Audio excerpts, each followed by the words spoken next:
Hello and welcome to the Achieve Your Goals podcast, the show that empowers you to wake up to your full potential and achieve your biggest goals and dreams. I am your host, Hal Elrod, and I invite you to join us each week as we share actionable strategies to take your life to the next level, as well as interview world-class experts and entrepreneurs who have achieved extraordinary goals themselves, and we ask them to give you a peek behind the curtain and teach you exactly what you need to do the same. Ready? Here we go. Welcome to the Achieve Your Goals podcast. This is your host, Hal Elrod, and thanks for being here today. Really appreciate you and appreciate you listening. You're in for a treat. Today is a guest episode hosted by my good friend, author, stroke survivor, amazing father and husband, and all-around expert when it comes to the Miracle Morning and the Savers practices, Mr. Chip Franks. If you've listened to the podcast for a while, you've heard from Chip before. He's hosted a number of episodes. And today he actually sent me this episode, said, Hal, I recorded an episode for the audience that I think they would really value. It's on visualization. And so I just finished listening to it and I thought, this is great. Chip always brings not only so much wisdom and value, but so much heart. Like Chip's one of the most beautiful, authentic human beings that I know that I've ever met. If you know anyone that knows Chip, or if you've heard him before, you really get that. You get that he is just a good soul, good-hearted human being, and he is dedicated to making an impact and a difference for people in their lives. And so Chip is really, as I said, a master of the savers. He has gone deeper than anybody I know in all of the savers, and he practices them to I don't even know how to put it, just extensively every single day. I would argue that he goes deeper and does more of the savers, goes longer, if you will, than even I do. So Chip is actually someone that I have learned a ton from, and I continue to learn from. So if you want to improve your visualization practice, if you want to deepen it, if you want to enhance it, this is the episode for you. And if you've ever struggled with visualization, which I have in the past, this is, that's like my least strong of the savers. This episode is going to give you everything you could ever need and more to really begin mastering visualization in your life. But real quick, before we dive into the episode, I do have to take a minute, or I want to take a minute. I get to take a minute to thank our sponsor, Organifi, Organifi. Organifi is a product or multiple products. It's a brand. It's a company that makes whole food-based organic supplements. So green juice powder that you put in water or apple juice or your smoothie, vanilla plant-based protein powder. Everything they make is organic, it's plant-based, it's whole food, it's not synthetic. And I want to address something that occurred to me this morning. Actually, no, it was yesterday morning when I was making my smoothie. I've never talked about the price of Organifi. And here's what I realized. Organifi, if you've looked it up, if you've gone to their website, which the web address I'd encourage you to check out, it's Organifi.com/Hal. Organifi, Organifi.com/Hal. And if you go there, you will see that I would say their pricing, relatively speaking, it's not the most expensive products out there, but it's definitely more than some of the things you might find on Amazon. And what you find is the quality of the ingredients and where they're sourced. I remember my friend Brian 20 years ago, I was really into healthy eating. That's when I first started on that journey. And he went shopping and he's like, man, the stuff you're buying is so much more expensive than, the other stuff. There's a lot cheaper stuff. And I said, can you think of a better place to invest a little more money than your health? Like, if you're going to, we're going to spend the money on something, right? We're going to spend it on something. I can't think of a wiser investment than into our nutrition and into our health. And so while Organifi, it's a little bit more expensive than the run-of-the-mill stuff that you can find on Amazon or at the store. But again, I think you really get what you pay for in this instance, and you're getting whole food, plant-based, organic supplements. So check it out, Organifi.com/Hal, and use the code HAL at checkout, HAL, if you decide to get something, and you'll get 15% off your entire order. I love Organifi's products. I've used them for about, I think, 4 years or 7 years. I'm terrible at at estimating that, but many years I've used Organifi's products. I'm a big fan, and I hope you find something there that you love. And speaking of love, I love Mr. Chip Franks. I think you will too if you don't already. And here's Mr. Chip on visualization.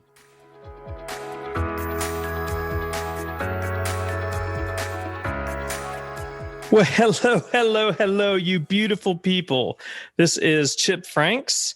Once again, filling for our esteemed Hal Elrod, and I assume that he gave me a fantastic introduction before. I am a podcaster like Hal with the Chip Chat podcast. I am an author and a speaker, also like Hal, just not quite as successful as Hal yet, but I'm working on that. And have been an entrepreneur, real estate, and you've heard me before, so I'm just I won't necessarily go into all of that, but just know that I am excited to be here and give you the podcast today. And now Hal really cares about you getting some great information, and I am going to do my absolute best to do that. And this gives him a chance to take a week off from the podcast, which is sometimes really necessary. And for me, it's a chance to do something that I love.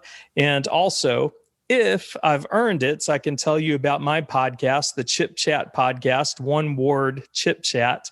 And if I've earned the rights from you to come over and follow me on my podcast or subscribe to that, that would be fantastic. But no sweat if I haven't. But first, before I ask you to do that, we are going to go really deep into visualization today. And this is going to be a lot of fun. And if I've earned the right to ask you to subscribe to my podcast, great. But if not, that's completely cool. I'm going to give you everything that I have on visualization today. And now visualization, obviously, it's part of the Savers. And from my time in the Miracle Morning community and interacting with people on Facebook there, I believe, I'm pretty certain, in fact, that visualization is the least understood of the Savers. And it's kind of like the problem child of the Savers because not a lot of people know how to do it or do it the most effective way. And they kind of treat it, as an afterthought to the Miracle Morning. Like they've got the other ones down pretty well. They're all pretty straightforward and they have everything going. But they just haven't necessarily gotten it right. And that's what we're going to do today. So today I'm going to go over 10 ideas to make sure that our visualization can be better, to be as effective and creative and as wonderful as we can with that. But before I do that, and before we get there, I want to explore why visualization is so important. And hopefully you're already doing it and you have a practice that works for you. But here's some of the things that I thought of. Our visualization, it is the theater of the imagination. And if we can think of this as imagining and imagination, then I think that really helps with what visualization really does for us. In fact, consider this quote from Albert Einstein, pretty smart guy, right? He says, "Imagination is everything. It is the preview of life's coming attractions." Now, I love that. And I've actually thought about that with goals before. And it looks like I was thinking right in line with Albert Einstein, which makes me feel pretty good here. And Einstein also said, logic will get you from A to B. Imagination will take you everywhere. And if we can think of our visualization as a time to use and exercise our imagination, then that is really where it happens. Because if we think about it, imagination is a godlike power. And just, we can do absolutely anything in our imaginations. And now I don't mean to be sacrilegious or anything like that, but I personally think that along with the power of love, and the power to love, imagination is the divine spark that God has given us in life when we were created. And not to push God on anyone. If you don't believe in God, that's completely cool. That's your bag. But for me, it works with that. So consider this very carefully as far as our imagination goes, as I think this is a profound thought. Now, for our dreams and our goals to happen in life, and I think that's important to you because you're listening to the Achieve Your Goals podcast here, before they happen in life, they have to be at least a thought in our imaginations. Now, think about that for a second. Now, even if it's just a little bit, if we visualize it and we think about it just a little bit, then it happens in our minds. And that makes it so much more likely to happen in the world. But before it's happened there, of course, it's in our minds, it's in our hearts, and it's in our souls. And when we do affirmations and we affirm things, we're thinking about it and we're kind of imagining it in our mind here, and more on that later. Or when we're having daydreams and we're thinking about that someday idealized future in our life where we are actually visualizing when we do that. Maybe it's a little bit of a sloppy visualization, but it is absolutely visualization. And now, our dreams and goals following that idea, they will not happen unless we visualize them, at least a little bit. But when we do it well, when we visualize very well and we are super clear and we repeat the visualization, those goals and those dreams become so much more likely to happen in our lives. Now, I've read this, and maybe you have too, but when we have written goals, and I think the standard is, they say 3% of the population has written goals. But when we have those written goals, we make them literally 1,000% more likely to happen. And if you think about that, along with being able to clearly visualize those goals and those dreams, they just become so much more likely to actually appear in the material world and in our lives. And that is amazing. But why is that? And here it is. Our beautiful, magnificent minds can't tell the difference between something vividly imagined and reality, and it treats them the same. And by the way, I got that from Jim Quick, and I've done a lot of research on visualization the past few days, and I've been watching Neville Goddard and one by Brendan Burchard and a fellow named Colin Hiles from Australia. And I got a lot of the information here on visualization. Oh, yes. And also Joe Dispenza, you might have heard of him. I've looked at all of these to give us these ideas. But this is something that Jim Quick actually talked about. And I got this from him. And this is a first example of our minds not being able to tell the difference between something vividly visualized and something that actually happens in real life. Now, there was a study from University of Illinois, or Illinois at Chicago, I should say. And what they did is they had 3 groups of people, and they wanted to see how well they could improve basketball in a fixed period of time.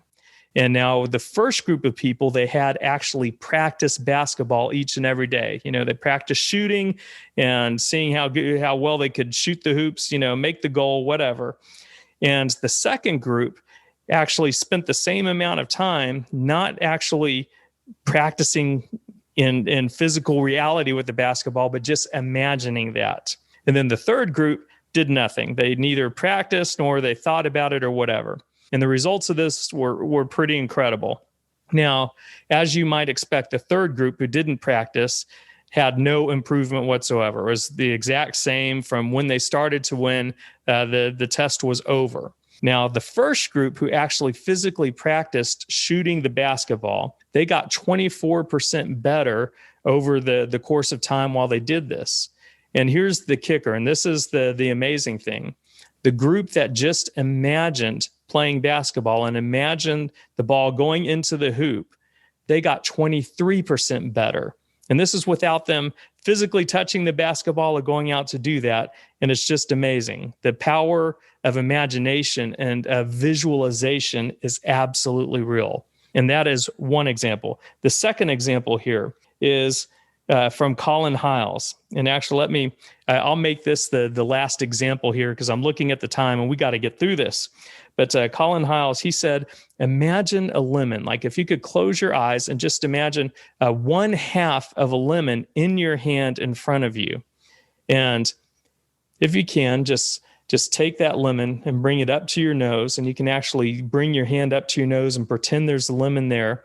And you can smell the lemon. And what I want you to do is actually imagine and visualize yourself taking a bite out of that half lemon. And feeling the taste of it, smelling this, and feeling the juices like come through your teeth and get on your chin a little bit, and smell it and hear yourself taking that bite, and just visualize that as deeply as you can. And if you're like me, you actually got the lemon, the sour taste. Oh my gosh, I'm about to gag a little bit. I gag really easily, but it is real to us, and our brain enacts and it activates all kinds of wonderful things to actually make that real for our subconscious. And that's just amazing. Now, did you feel that? Now, what happens, and I've read about this in this research that I've done here, is that we engage our frontal lobe when we do that, and it tells our subconscious mind what to do. And of course, when we're visualizing with this lemon, all of that is coming to our prefrontal lobe, and all the rest of our brain and our senses and everything that we have is actually coming to the aid of that to make it real for our lives. Now, if you can imagine the vividness of doing this, of the lemon exercise and visualizing that, imagine taking that experience there and applying that to our lives, our goals, and just, how amazing would that be? And this is so, so powerful.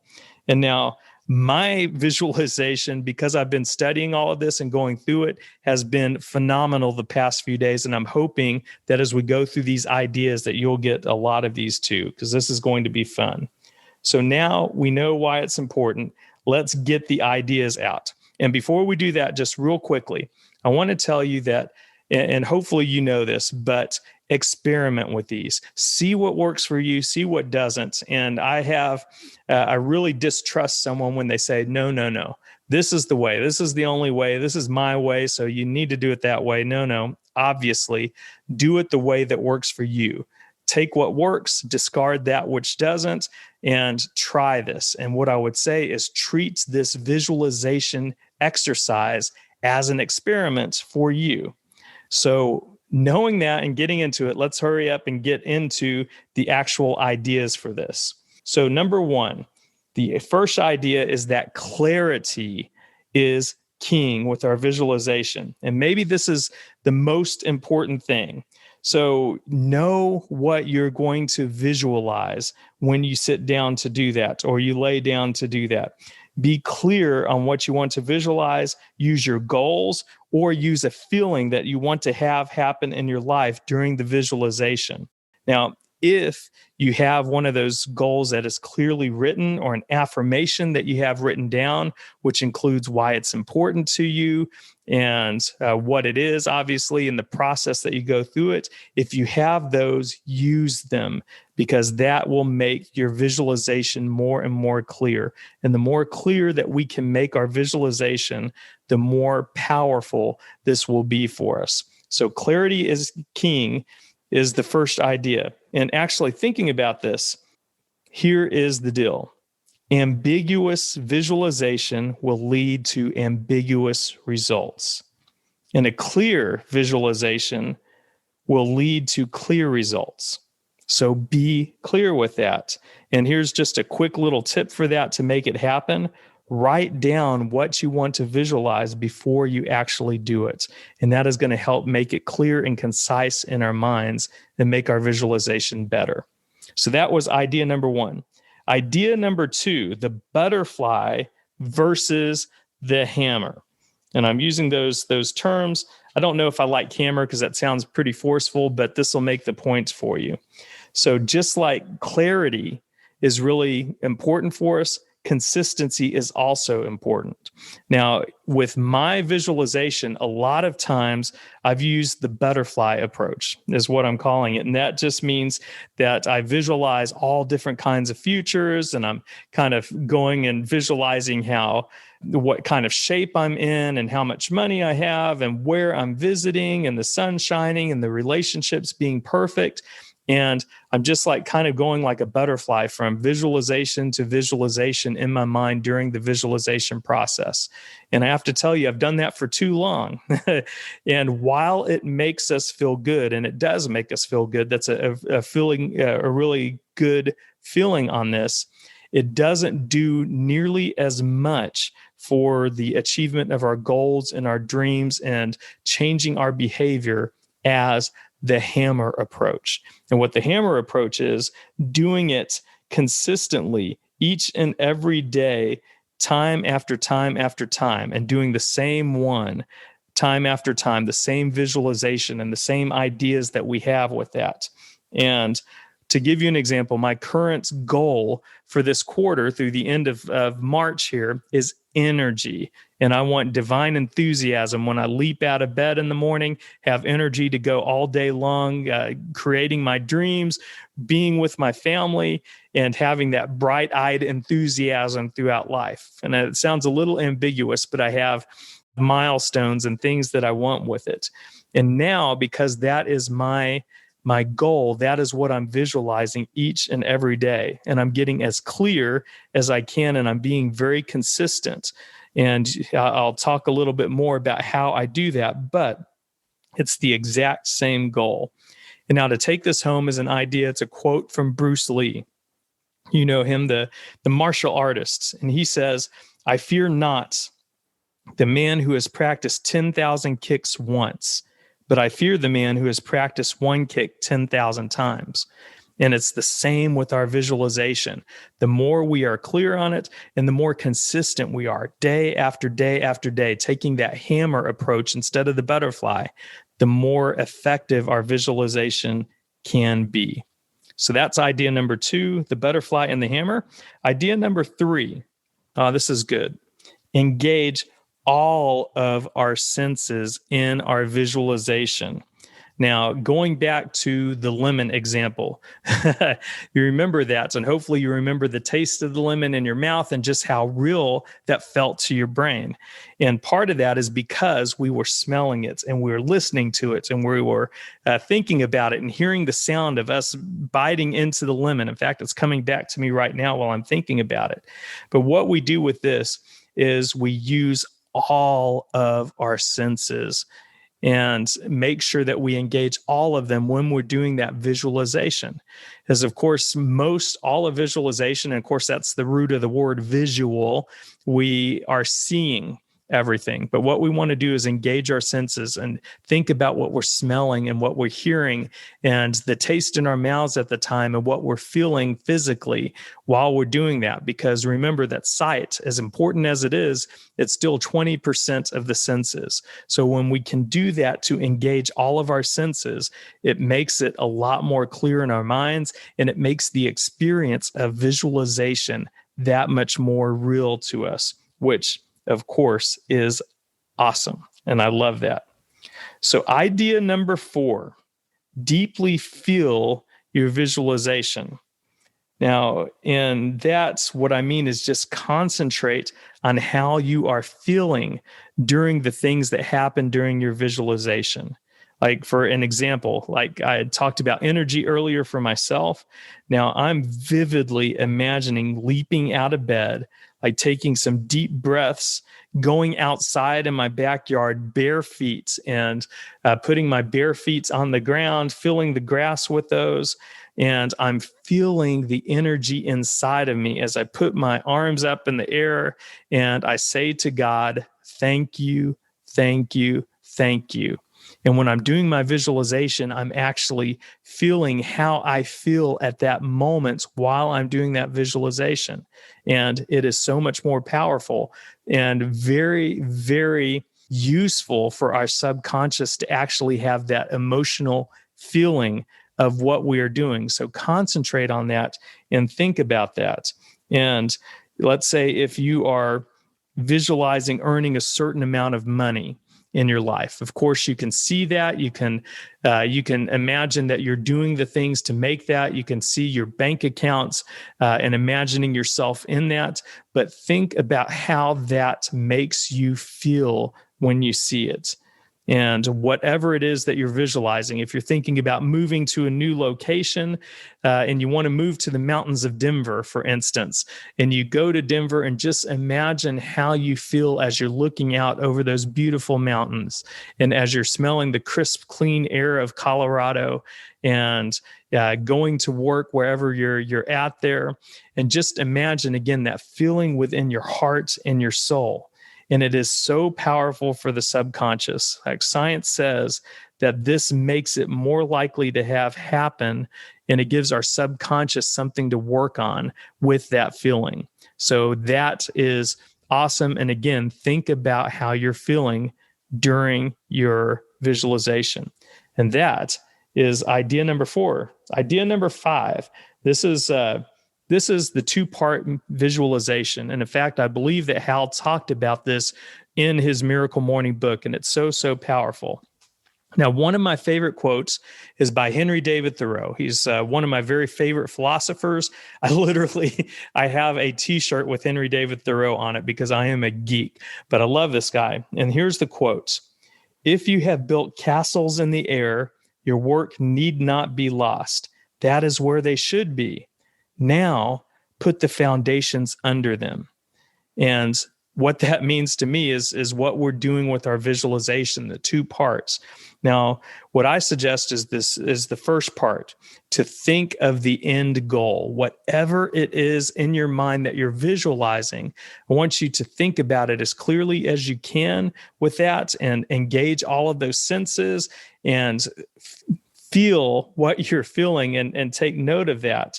And if you're visualizing a marathon, for instance, you can actually see yourself crossing the finish line of the marathon. Do that vividly. Use all of those tools that we talked about before, including how people are around you, how they smell, how the air feels on your skin, and what music they're playing at the time. And all of that, and actually feel that feeling of success that you're visualizing. And that's the first part of the visualization. Now, the second part, and maybe this is the most important, and this is where Thoreau said, now build your foundations under them. So take that dream, and what you want to do is build the foundations under it by vividly imagining yourself doing everything that you can to get to that final destination on that. Like in this example, you're in the marathon, so you want to see yourself training for that moment.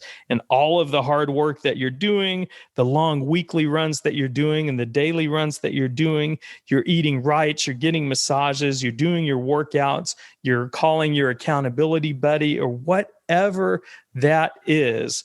You want to make sure that you are visualizing all of that, the whole process of going through it. And I think that the process of doing that is just as important, or maybe even more important, than the actual goal. And that is the 2-part visualization. And I find that to be very, very effective with what we do. So I like the first goal, and then shrinking back a little bit to how we get to that goal.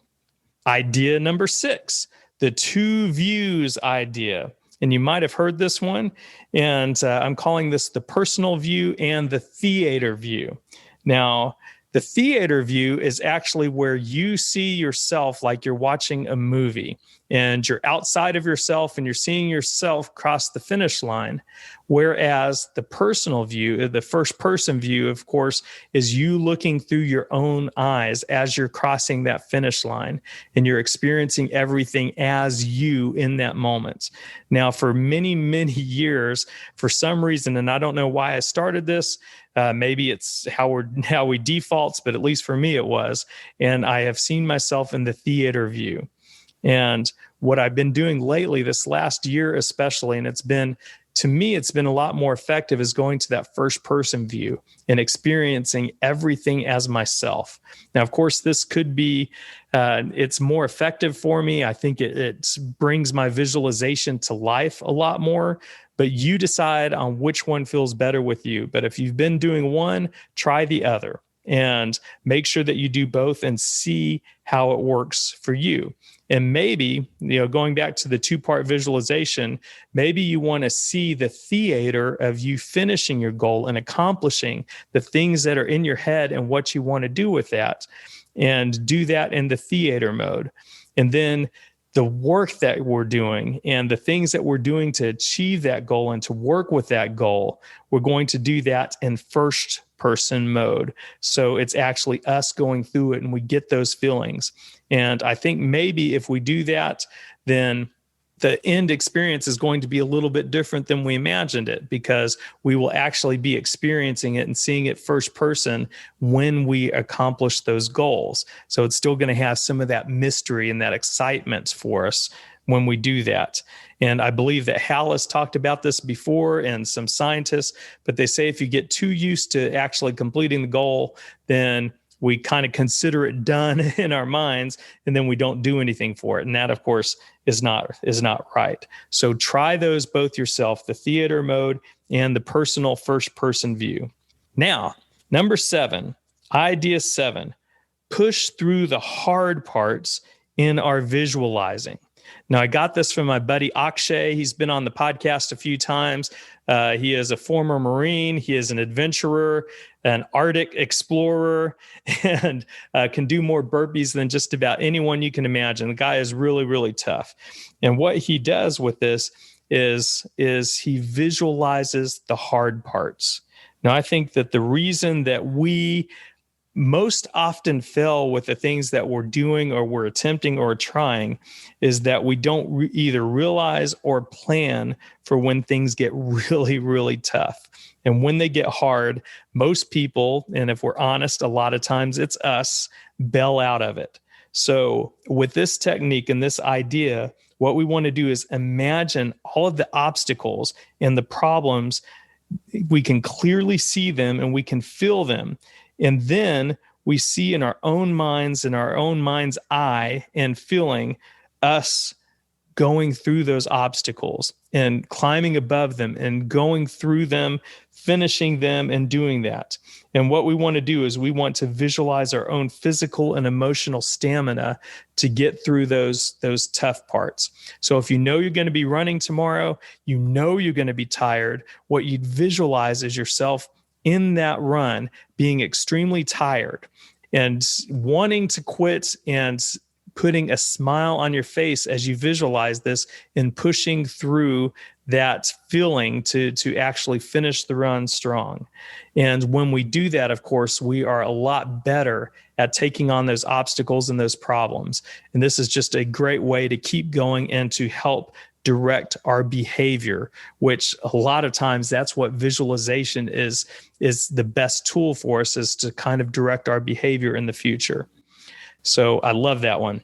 Idea number 8, deep intention with no attachments. Now, this is kind of an advanced technique, but I think that you're ready for it. And this is the thing. When we visualize, we can want the things that we're dreaming about and the goals that we have planned and the life that we have in our mind. We can want them so much. And our intention, of course, is to accomplish those goals in our dreams and use the visualization to help it. Now, when we visualize, we can feel that desire and we can feel how much we want it in our chest and our heart there. And we can see it so clearly again in our mind's eyes when we're visualizing.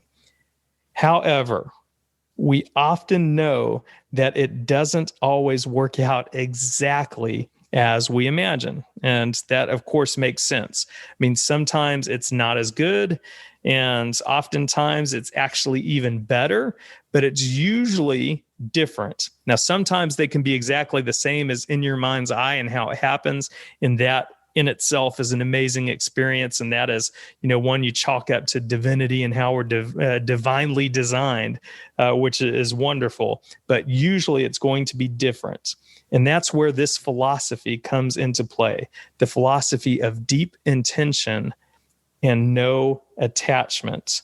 And when we have that, of course, we have the intention and we know that it's going to be different than what we're visualizing. And that's completely fine because we don't have that attachment to the outcome happening exactly as we are visualizing this. And no matter how it ends with that, it's going to be perfect. And if it were different, we wouldn't actually have to live it out because it would have already been done in our minds. So really, this is just good life advice, but I think it's really, really good for visualization.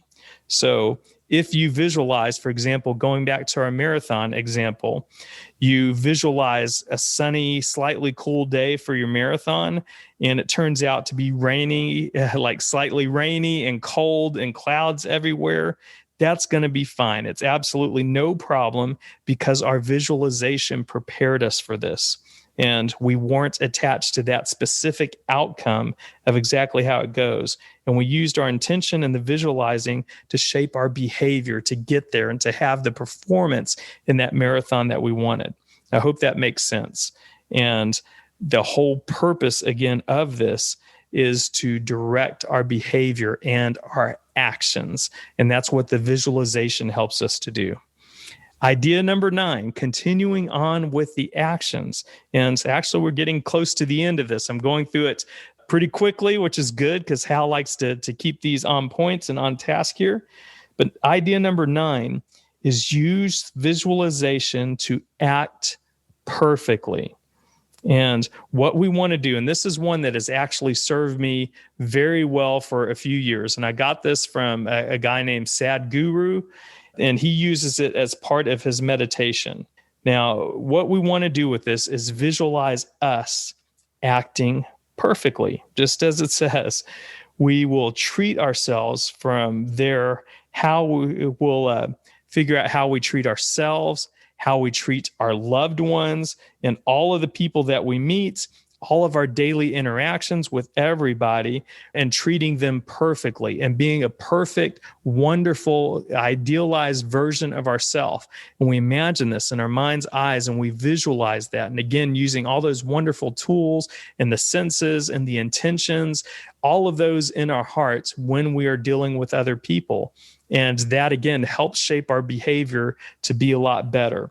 And here's where the other thing happens. We can also visualize us making the right choices throughout the day. Like we have a choice. We can either eat that greasy double cheeseburger with bacon and ketchup only, just how I prefer them, or we can visualize ourselves choosing the keto-friendly meal and eating a salad with some lean protein on it and doing that. And we can actually do that and those hard moments of choice for us in our visualization so that we make the right decisions. And that is something that can completely and totally help us doing that. We can go throughout our day. If we know that we have an appointment later on, an important business meeting, or if we're talking to our child about their behavior at school, we can visualize how it's going, and most importantly, how we are showing up and how we are acting. And that is so powerful. And it makes us much better people through the power of visualization, which, of course, I just love with that. So idea number 10, and this is the last one I'm going to bring for the day, but this one is it's a powerful one. And actually, it's going to need some explanation with this. And idea number 10 is to combine our visualization with our other savers. And this one is really important to me. It's been fantastic in my life, and I never really thought of it per se to just combine it. It just seemed like the thing to do, and they kind of ran together and they complement each other really well. But if we actively think about combining our visualization along with the other savers, then visualization can be just that delicious sauce that brings the best out of everything. And to give you a few examples, here are some. For silence. Now, if we're taking our silence, which for me is pretty much our the first saver, of course, and I like to pray during my silence. And what I've done is, rather than speaking in my mind with a prayer, what I'm doing is I'm visualizing my prayer. And to give an example, I'm visualizing me taking care of myself. And I'm visualizing my bride at work and having a good day of work and seeing her happy and smiling and with friends, and that she feels fulfilled and wonderful with what she's doing. And I think about my kids. I think about them in school, and that they're happy and they're excited about going to school, and they have enthusiasm there, and that they're meeting other friends and they're feeling really good about themselves and their friends. And I'm visualizing that in my head. And to me, that feels like a more effective prayer than just using the words and saying something. And that's something that you might want to give a try. And also with our meditation, if you choose to do meditation during your silence, which I also do, is you can visualize yourself meditating and visualize yourself actually holding on to the focus with that, and visualize yourself breathing with it, and visualize yourself getting through the meditation and starting it at the right time, and visualize the feeling that you're going to have after the meditation. Those are the things that we can do with the silence part. And now with the affirmations, this is even better, because if we write our affirmations like Hal tells us to or suggests that we do, is we can visualize the affirmation that we have, the affirmation and the intention that we have. I want to double my income. I'm going to double my income by March 30th of 2022. And there's no other option. And this is important to me because of the security it will give my family, the freedom, the feeling it will give me to know that I'm accomplishing so much more in life, and that we can save for our future and leave a legacy for our children. I'm doing this off the top of my head, but that